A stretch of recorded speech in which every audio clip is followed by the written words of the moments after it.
One of the most significant civil rights activist groups were the Freedom Riders.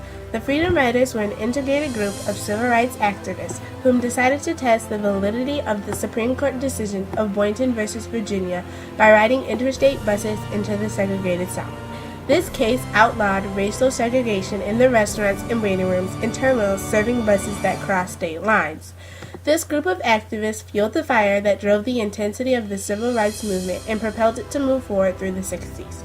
Most of the subsequent riders were sponsored by the Congress of Racial Equality, or CORE, while others belonged to the Student Nonviolent Coordinating Committee, SNCC, pronounced SNCC, followed on the heels of dramatic sit-ins against segregated lunch counters conducted by students and youth throughout the South, and boycotts beginning in 1960.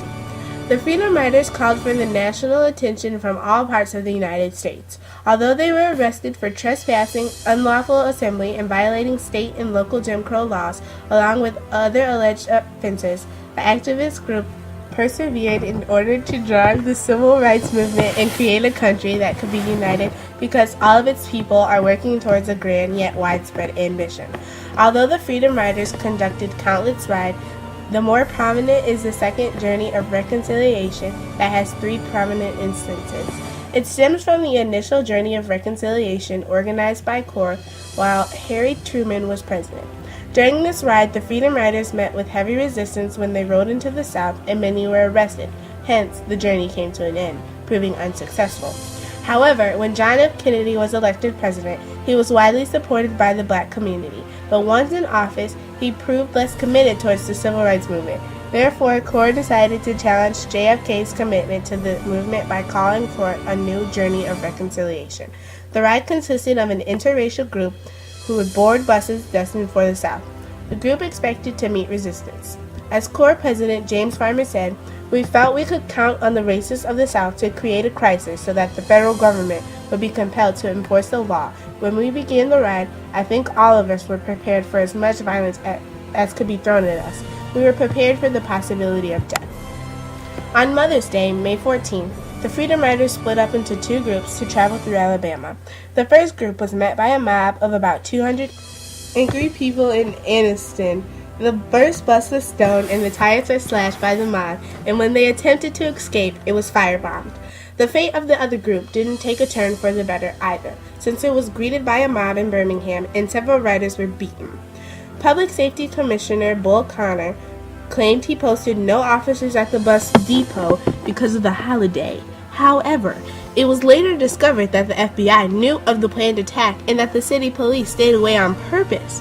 The Alabama governor didn't offer any apologies either. The local government's refusal to enforce the law compelled the riders to push further and further despite having suffered major traumatizing emotional and physical setbacks. Diane Nash, who helped organize the group, later explained, "If the Freedom Riders had been stopped as a result of violence, I strongly felt that the future of the movement was going to be cut short. The impression would have been that wherever a movement starts, all you have to do is attack it with massive violence and the blacks will stop." The second instance was when Nashville students traveled to Birmingham and asked to use the city buses, and Kennedy advocated for this action and leaned on the Birmingham police because he wanted to enforce the Supreme Court decision in order to prevent violence. However, on May 17th, the Birmingham police arrested the Nashville Freedom Riders and placed them in protective custody. At 2 a.m. on Friday, the police drove the riders back to Tennessee, dumping them by the side of the highway at the state line. After they got a ride back to Nashville, 100 miles away, they went right back to Birmingham. The riders would not back down. They urged on. When the riders reached Montgomery, the police protection left. And then, all of a sudden, just like magic, white people everywhere, said Freedom Rider Frederick Leonard. Department of Justice official John Siegenthaler was beaten unconscious after he tried to assist 2 Freedom Riders.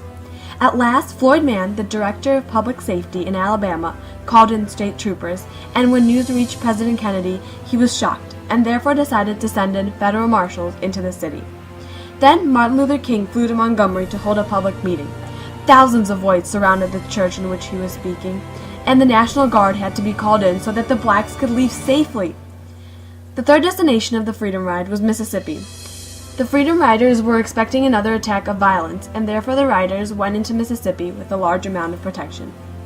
But as it seems, they were not greeted with any type of mob violence, or anything in relation. They were greeted by the police, but they were never shown any violence. As they walked through, the police just said, "Keep moving, and let us go through the white side," recalled Frederick Leonard, one of the Freedom Riders. But the Freedom Riders were in for a surprise.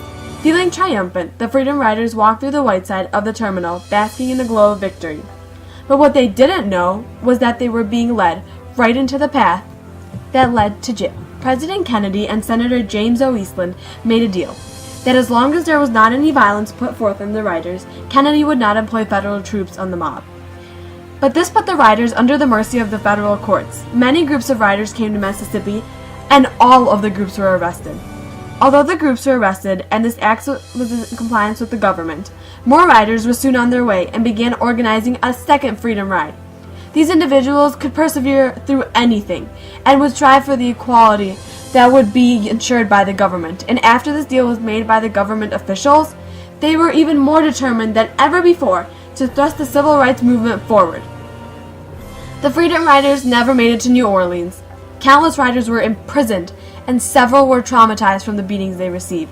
However, their efforts were not in vain. They forced the Kennedy administration to take a stance on civil rights, as the Freedom Riders intended to do, since they wanted their government to support their ruling, not only in Boynton versus Virginia, but in all other desegregating laws. Furthermore, the Interstate Commerce Commission, at the request of Robert Kennedy, outlawed segregation in interstate bus travel in a ruling more specific than the original Supreme Court mandate that took effect in September 1961. They risked their jobs, they risked their lives, and they risked their families.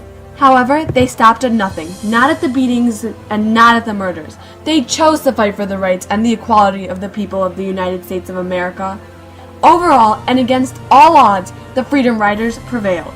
Mr. Arsenault, a historian that wrote about them independently, writes, "Within 6 months of the first ride, travelers of all races were sitting side by side on buses and trains all across the nation without fear of arrest.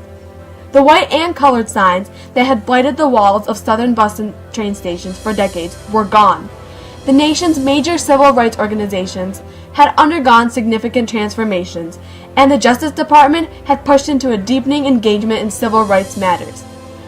The Freedom Riders may not have finished the journey, however, they made an everlasting contribution to the civil rights movement.